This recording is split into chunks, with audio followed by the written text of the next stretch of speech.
ओम नमः शिवाय। ओम नमो भगवते वासुदेवाय। जय श्री कृष्ण भक्तगण। आज श्रीमद् भगवत गीता के 17वें अध्याय का महात्म्य हम आपको बताने जा रहे हैं। श्री महादेव जी कहते हैं, पार्वती 17वें अध्याय की अनंत महिमा श्रवण करो। राजा खड़गबाहु के पुत्र का दुशासन नाम का एक नौकर था। वह बहुत खोटी बुद्धि का मनुष्य था।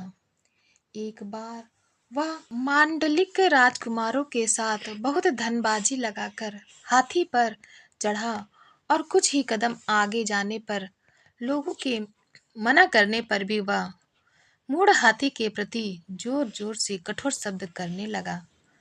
उसकी आवाज सुनकर हाथी क्रोध से अंधा हो गया और दुशासन पैर फिसल जाने के कारण पृथ्वी पर गिर पड़ा। दुशासन को गिरकर कुछ कुछ उच्छ्वास लेते देख काल के समान निरंकुश हाथी ने क्रोध से भरकर उसे ऊपर फेंक दिया।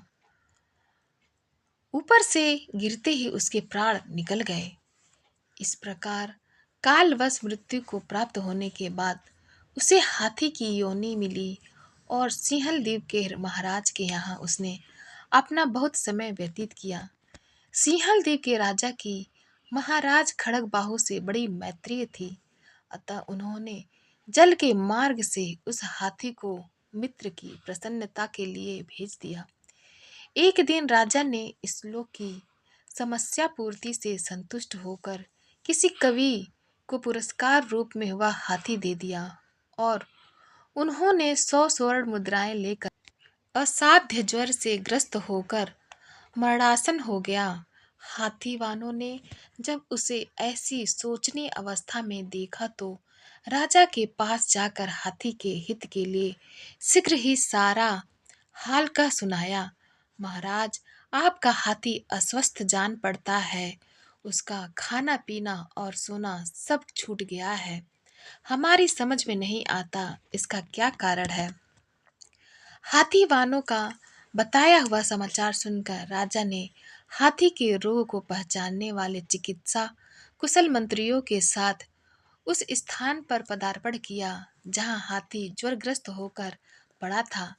राजा को देखते ही उसने ज्वर जनित वेदना को भूलकर संसार को आश्चर्य में डालने वाली वाणी में कहा, संपूर्ण शास्त्रों के ज्ञाता, राजनीति के समुद्र, शत्रु समुदाय को परास्त करने वाले तथा भगवान विष्णु के चरणों में अनुराग रखने वाले महाराज, इन औषधियों से क्या लेना है।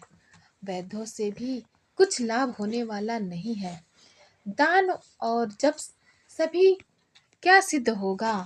आप कृपा करके गीता के 17वें अध्याय का पाठ करने वाले किसी ब्राह्मण को बुलाइए।